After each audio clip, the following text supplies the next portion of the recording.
సమయంలో మనము దేవుని వాక్యం నుంచి కొన్ని విషయాలు ఈ సమయంలో ఆలోచించేద్దాం. యోహాను సువార్త 15వ అధ్యాయము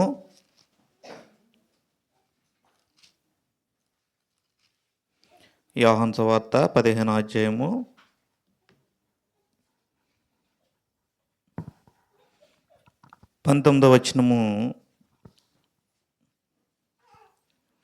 ఆలోచించేద్దామండి. మీరు లోక సంబంధులైన ఎడల లోకము తన వారిని స్నేహించును. అయితే మీరు లోక సంబంధులు కారు, నేనే మిమ్మల్ని లోకంలో నుండి ఏర్పరచుకుంటుంది. అందుచేతనే లోకం మిమ్మను ద్వేషించుచున్నది. ఇక్కడ దేవుని వాక్యము మనము ఆలోచన చేసినప్పుడు క్రైస్తవ జీవితం అనేది ఎలాంటి జీవితం అండి? ప్రత్యేకమైన జీవితం కలిగి ఉండాలి. అంటే ఏ విధంగా ప్రత్యేకమైన జీవితం కలిగి ఉండాలి? మనం ప్రత్యేకంగా జీవించటము అంటే అందరిని వదిలేసి జీవించటం అనేది కాదు, కానీ క్రైస్తవుడు ప్రత్యేకంగా ఎలా జీవించాలనే విషయాలు దేవుని వాక్యము ఏం తెలియజేస్తుంది, ఎందుకు మనం ప్రత్యేకంగా ఉండాలనే విషయాన్ని కొద్ది నిమిషాలు ఆలోచన చేద్దామండి. క్లుప్తంగా దేవుని వాక్యాన్ని నేర్చుకుందాం. ఇక్కడ దేవుని వాక్యం చెప్తుంటే, మీరు లోక సంబంధులైన ఎడల లోకము తన వారిని స్నేహించును. అంటే లోక సంబంధులు ఎవరండి? లోక సంబంధంలో ఏముంటుంది? నేత్రాస, శరీరాస, జీవమును. ఇవి ఎవరి వల్ల కలిగినవి? సాతాను వల్ల కలిగినవి. అంటే లోక సంబంధులు, లోకంలో ఉండేవారు, లోకాన్ని స్నేహించేవారు అందరూ కూడా అంటే ఎవరి సంబంధాలు అవుతారు? సాతాను సంబంధాలు అవుతారు. కాబట్టి మన లోకంలో ఎలా ఉండాలి అంటే ప్రత్యేకంగా ఉండాలంటండి. అయితే మీరు లోక సంబంధులు కారు. ఈ మాటలు ఎవరు చెప్తున్నారండి? యేసుక్రీస్తు ప్రభువారు చెప్తున్నారు. ఎవరు లోక సంబంధులు కారు అంటే ఎవరైతే క్రీస్తులో ఏర్పరచబడ్డారో, ఆయన రక్తంతో ఎవరైతే కడగబడ్డారో, ఎవరైతే క్రీస్తులోనికి బాప్తీసం పొందారో, ఎవరైతే క్రీస్తుని ధరించుకున్నారో వారు ఎవరని చెప్పబడుతుందండి వాక్యము? వారు లోక సంబంధులు కారు. ఎందుకంటే క్రీస్తు తన స్వరక్తం ఇచ్చి మనం కొనుక్కున్నాడండి ఆయన. మనం ఎప్పుడైతే రక్షణ పొందుతున్నామో ఆ వ్యక్తి దేవుని సొత్తుగా మారుతున్నాడంటే లోక సంబంధులుగా ఉండకూడదని దేవుని వాక్యం చెప్తుంది. అందుకే యేసుక్రీస్తు ప్రభువారు ఏం చెప్తున్నారు? మీరు లోక సంబంధులైన యెడల తన వారిని స్నేహించిన, అయితే మీరు లోక సంబంధులు కారు, నేడు మేము లోకంలో నుండి ఏర్పరచుకుంటుంది. ఆయన మనల్ని ఏర్పరచుకున్నాడండి. ఆయన మనల్ని ఏర్పరచుకున్నాడు అంటే మనం ఎలా ఉండాలి? ఎందుకు ప్రత్యేకంగా ఉండాలనే విషయాలు మనం ఆలోచన చేసినప్పుడు లేవీకాండము 20వ అధ్యాయము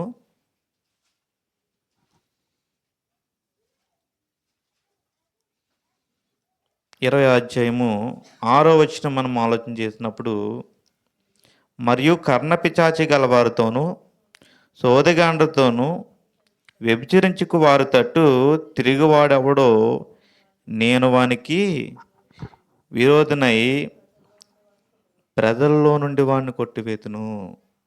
ఎందుకు ప్రత్యేకంగా ఉండాలంటే పాపం చేయకుండా ఉండటానికండి. ఎందుకంటే మనం ఎప్పుడైతే లోకంలో ఉన్న వారితో కలుస్తూ ఉంటామో, లేకపోతే లోకంలో చేసే వారితో చేస్తూ ఉంటామో, ఆ వ్యక్తి ఏమవుతున్నాడు? దేవుని నుంచి కొట్టివేయబడుతున్నాడు. చిన్నప్పుడు చూడండి, చిన్నప్పుడు ఏం చెప్పుకునే వాళ్ళు ఎక్కువ? ఎవరన్నా సోది చెప్తామంటే 10 రూపాయల బుక్లోనే 20 రూపాయలు పెట్టి ఆవిడ చెప్పేది అంత తినేవాళ్ళు. అండ్ అవునా కదా? ఆవిడ ఏం చెప్తుంది? నీ గురించి తెలిసిన అదే చెప్తుంది. పక్కింటికి వెళ్ళి నీ గురించి తెలుసుకుంటుంది, ఎదురింటికి వెళ్ళి నీ గురించి తెలుసుకుంటుంది. అదే చెప్తే మనం ఏం చేస్తాం? నిజం చెప్తుందేమో అనుకుంటాం. అంటే ఇయన్నీ కూడా ఎలాంటియి అంటే, ఈ సోది చెప్పటం, లేపోతే ఈ చిలక జోస్యం చెప్పడం ఇయన్నీ కూడా ఏంటంటే, ఇవన్నీ కూడా మోసమే. ఇక్కడ దేవుని వాక్యం చెప్తుంది. మరి లేవీయులతో చెప్పబడుతుందిక్కడ. ఇవన్నీ కూడా దేవుడిని నమ్ముకున్న బిడ్డలు చేయకూడని పనులు. ఎందుకు ప్రత్యేకంగా ఉండాలంటే, పాపం చేయకుండా ఉండటానికి.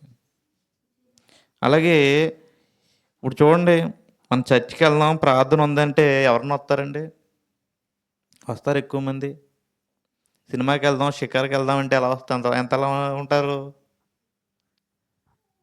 ఇంత చలైనా కూడా ఆలోచన చేయరు.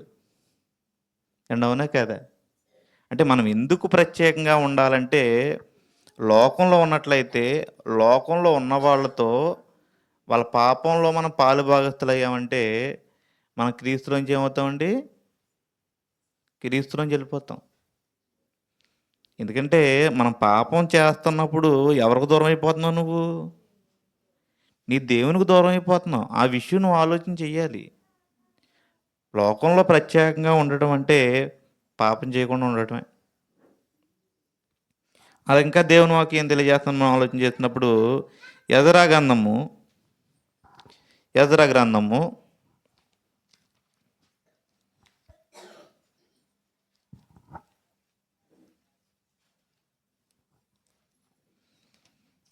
ఎజ్రా గ్రంథము 10వ అధ్యాయము 11వ వచనము మనం ఆలోచన చేసినప్పుడు, కాబట్టి ఇప్పుడు మీ పితరుల యొక్క దేవుడని యెహోవా ఎదుట మీ పాపమును ఒప్పుకుని ఆయన చిత్తానుసారముగా నడుచుకున్నటకు సిద్ధపడి దేశపు జనులను అన్య స్త్రీలను విసర్జించి మిమ్మల్ని మీరు ప్రత్యేకపరచుకుని ఉండి.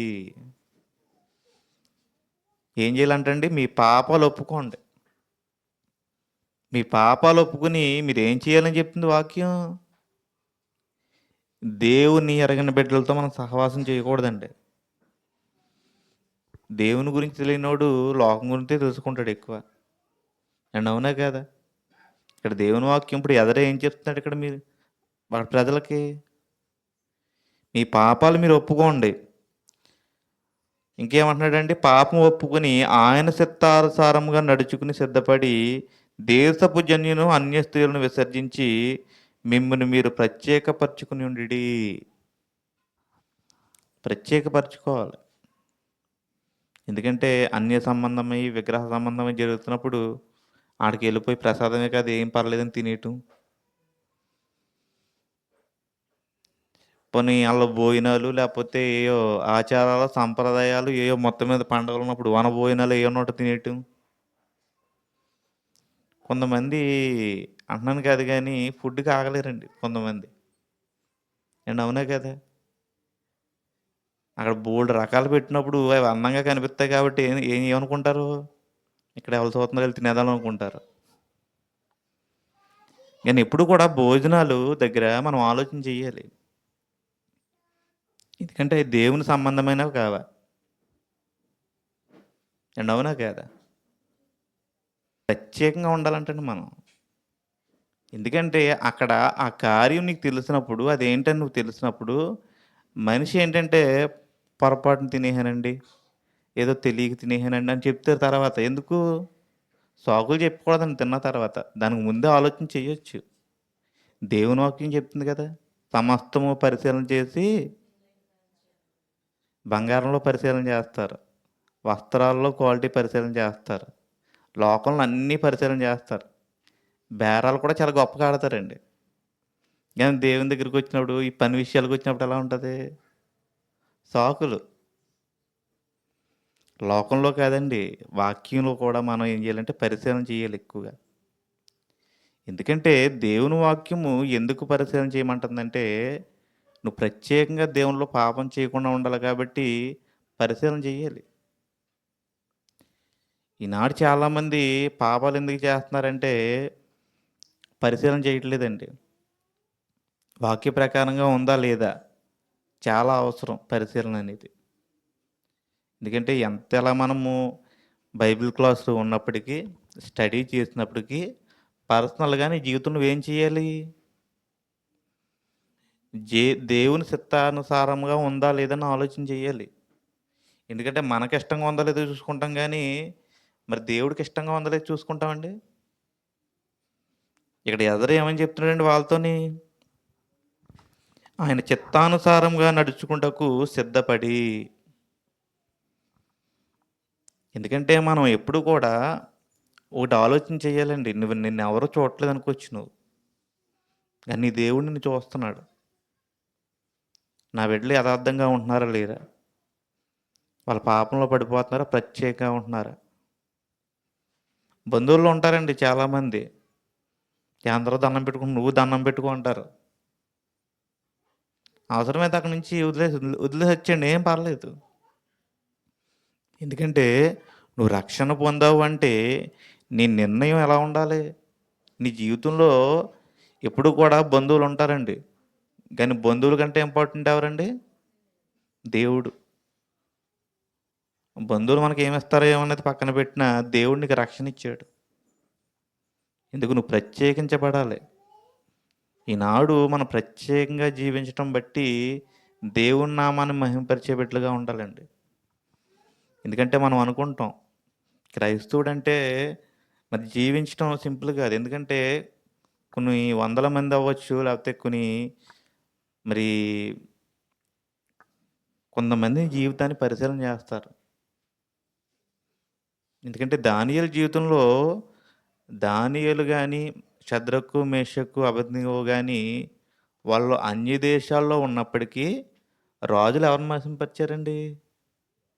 దేవుణ్ణి మహింపరిచారు. నీ దేవుడు మరి ఆ దేశంలో కానీ లోకంలో కూడా ఎక్కడా లేరు. నీ దేవుడే గొప్ప దేవుడు అని చెప్పేసి వాళ్ళందరూ కూడా మరి దేవుణ్ణి మహింపరిచే విధంగా జీవించారండి. అది ప్రత్యేకంగా జీవించడం. కానీ మన జీవితాలు ఎలా ఉంటాయండి? గుంపులో గోవింద నలుగురితో నారాయణ అంటారు కదా, అలా ఉంటాయి. అవునా కదా? కానీ ఈ జీవితం పట్ల, రక్షణ పట్ల ప్రత్యేక జీవితం కలిగి ఉన్నప్పుడు మరి ఇంకా మనము ఆలోచన చేసినప్పుడు యెషయా గ్రంథము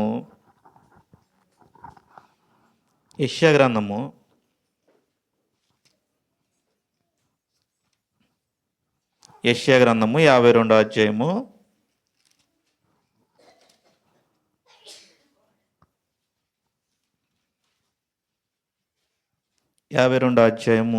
11వ వచనము.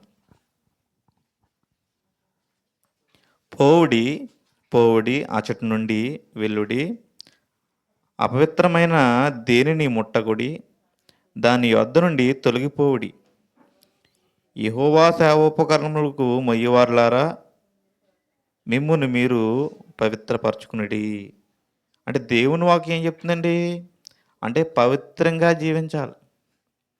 ప్రత్యేకంగా ఉండటం వల్ల మనం ఎలా ఉంటామండి? పవిత్రంగా ఉంటాం.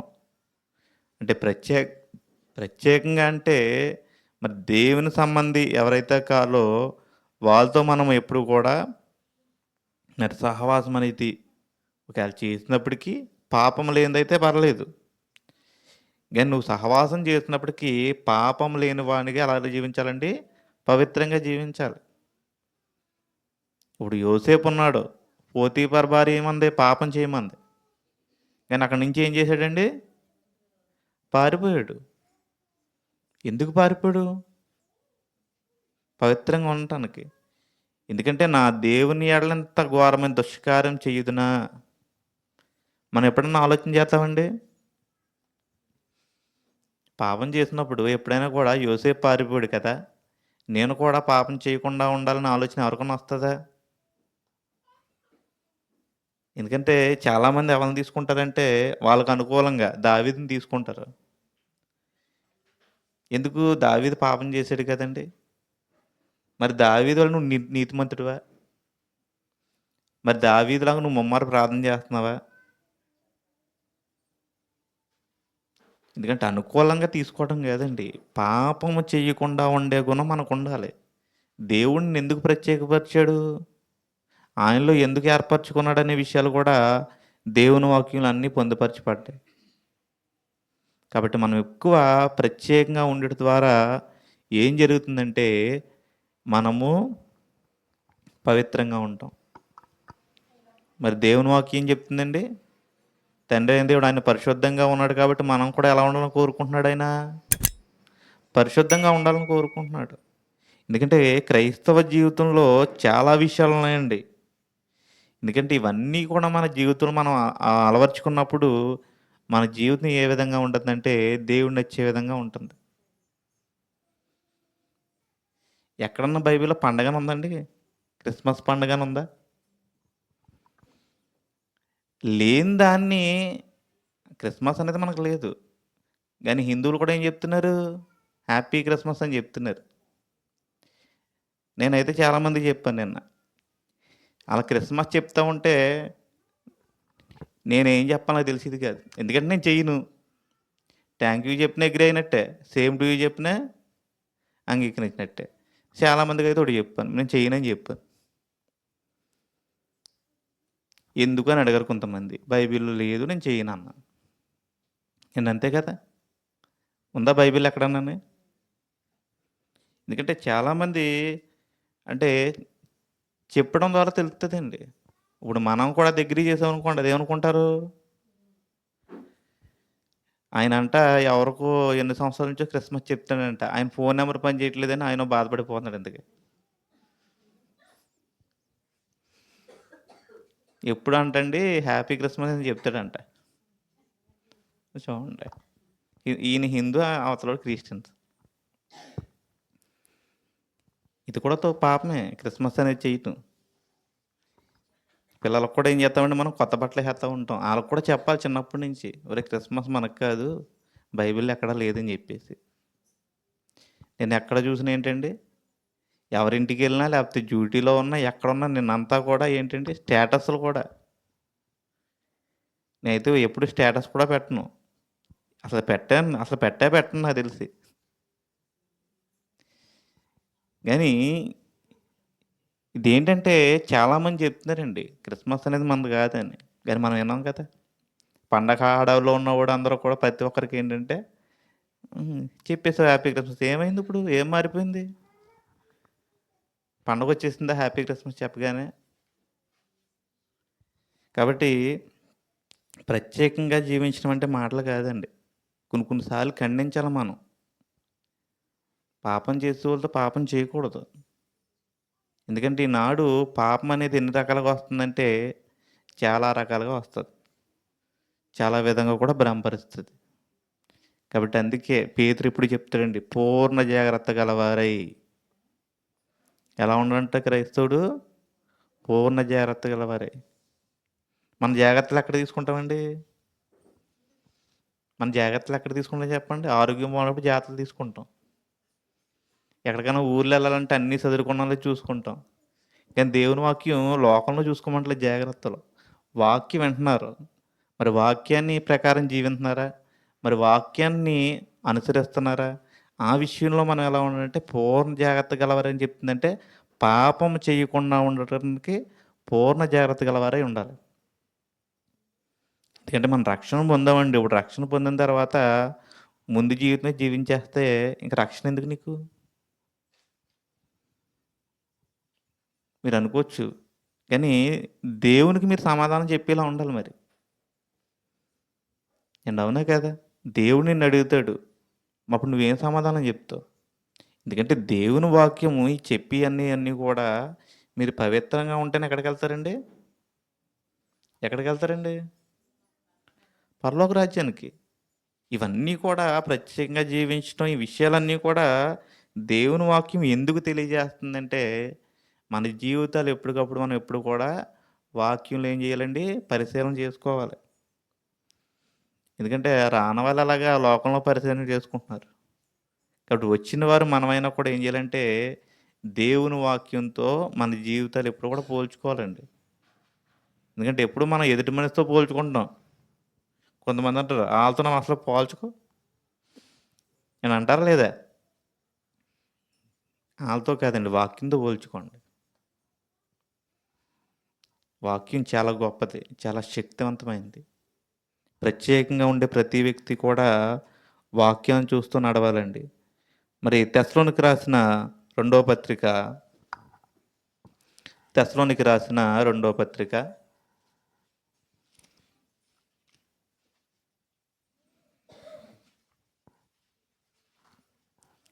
3వ అధ్యాయము 6వ వచనము. 3వ అధ్యాయం 6వ వచనము.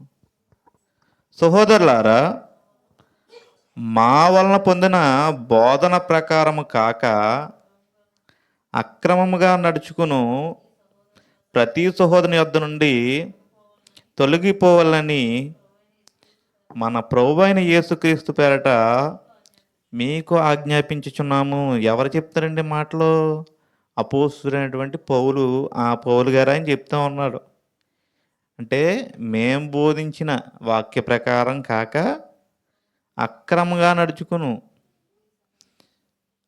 యేసుక్రీస్తు ప్రభువారు మాట అంటున్నారు, అక్రమం చేయవాళ్ళారా నా యొద్ద నుండి పొండి అంటున్నాడు ఆయన.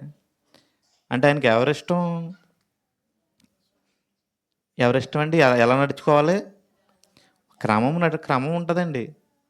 ఎందుకంటే దేవుని వాక్యం ఆయన చెప్తూ ఉన్నాడు, క్రమము కలిగి ఉన్నవాడిని ఆయన ఇష్టపడతాడు ఎక్కువగా. ఎందుకంటే క్రమంగా నడుచుకోవాలి. ప్రత్యేకించబడిన వాడు ఎప్పుడు కూడా క్రమంగా నడుచుకుంటాడు. అల్లరితో కూడిన ఆటపాటలన్నీ ఎక్కడ ఉంటాయండి? లోకంలోనే ఉంటాయి. అవునా కదా? చూడండి, మన ఇంటికి డప్పులు డోలెక్కలు ఏమైనా వేషాలు వచ్చింటే అందరూ ఇంట్లో వాళ్ళందరూ ఎక్కడికి వెళ్ళిపోతారండి? రోడ్డు మీద వచ్చేస్తాం. ఎందుకు? అది వాడు చూడు ఎలా డ్యాన్స్ కడుతున్నాడు, ఆడు చూడు ఎలా కొడుతున్నాడు, ఇవి మాట్లాడుకుంటాం మనం. కానీ క్రైస్తువులు అనేవారు ఒక క్రమం అనేది ఉండాలండి. ఒక పద్ధతి అనేది ఉండాలి ప్రతి విషయంలో కూడా. ఎందుకంటే ఈ క్రమము పద్ధతి ఏమి నేర్పిస్తుందంటే మనిషికి క్రమశిక్షణ నేర్పిస్తుందండి. ఎందుకంటే దేవుని వాక్యం చెప్తుంది, అక్రమం చేయవాళ్ళారా నా యుద్ధం నుండి పోండి. ఒక క్రమమైన పద్ధతి క్రైస్తవుడు జీవించాలి. ఎందుకంటే ఆ క్రమము ఎలా వస్తుందంటే బోధన ప్రకారము, బోధించే బోధ ప్రకారం జీవించాలండి. ఆయన ఏం చెప్తున్నాడు అపోస్తలుడైన పౌలు? అలా క్రమముగా ఎవరైతే లేరో వాళ్ళలోంచి ఏం చెప్పమంటుందండి? తొలగిపోండి అని చెప్తుంది. కొన్ని సంఘాల్లో మనం ఆలోచన చేసినప్పుడు వాళ్ళు ఎగిరేస్తారండి, ఎందుకు అర్థం కాదు. ఇప్పుడు ఎందుకు ఎగురుతారు? అదేమైనా ఎక్సర్సైజ్ ఎగరటానికి? పాట పాడతా ఎగిరేస్తారు, ఒకరిని గుద్దేసుకుంటారు. ఎందుకు? నేను చూసేవాడిని అండి ఇవి. నా తెలియని టైంలో నేను చూసేవాడిని. ఎగిరి ఒక్కొక్కరిని గుద్దేసి నీ పక్కన పడేసేవారు. దేవుడు అది కోరుకుంటున్నాడా? ఎప్పుడు ఆయన పాట పాడు ఎగరమని ఎప్పుడు చెప్పలేదు అండ్, అవునా కదా? అలా అయితే మనం కూడా ఎగరాలి ఇంకా చెప్పుంటే. దేవుని వాక్యం ఒకటి చెప్తుంది, ఆయన అల్లరికి కర్త కాడు, సమాధానంకే కర్త. కాబట్టి ఎప్పుడు కూడా మనిషికి ఒక క్రమము, దేవుని విషయంలో ఒక క్రమం ఉండాలండి. ఇప్పుడు బైబిల్ తరగతి ప్రారంభమైనప్పుడు ఒక క్రమం ఏంటండి?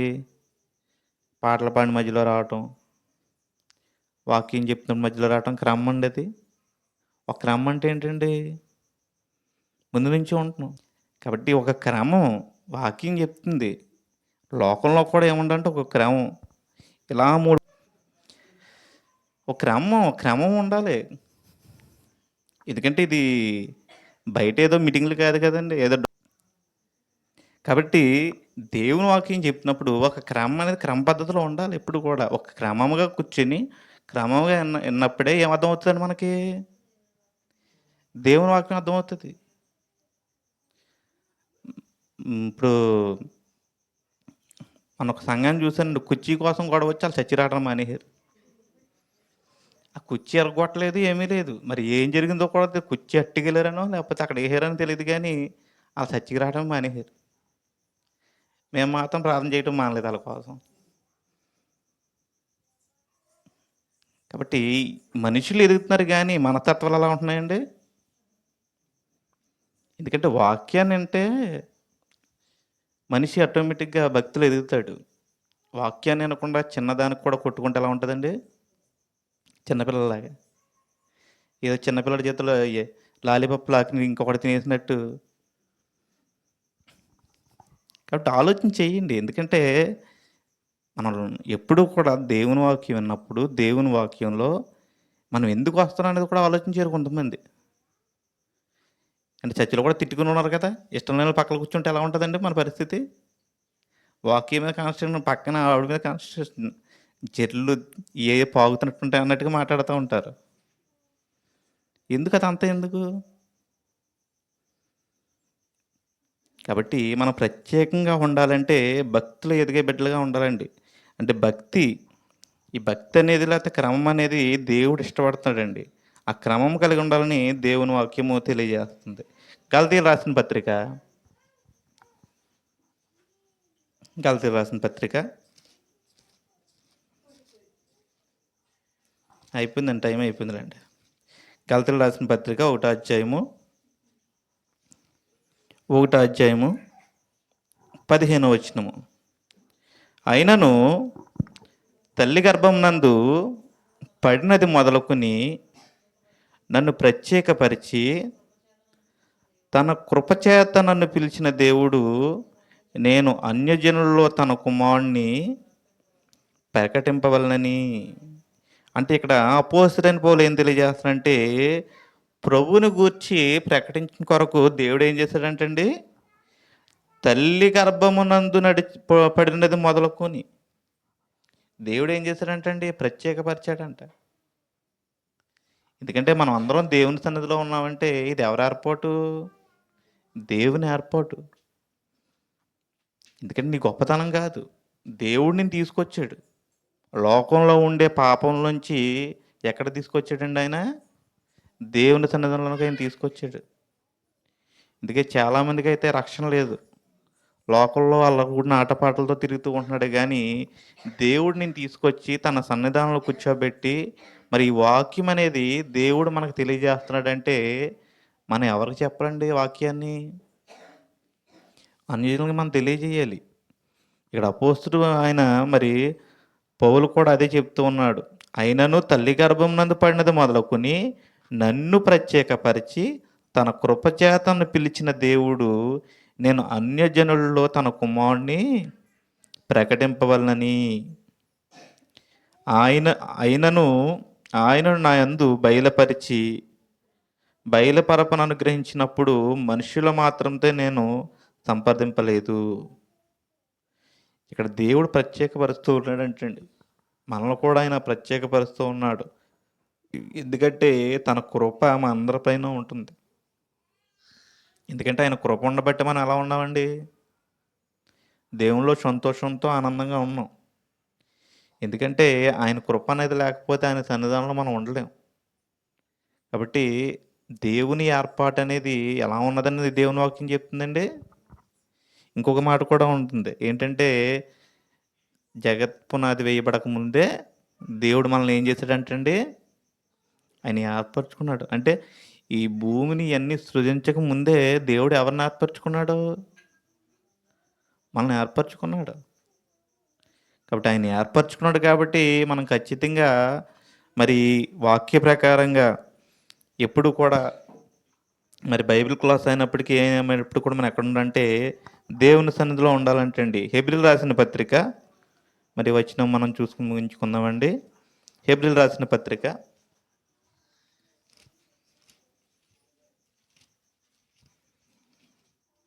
7వ అధ్యాయము 26వ వచనము.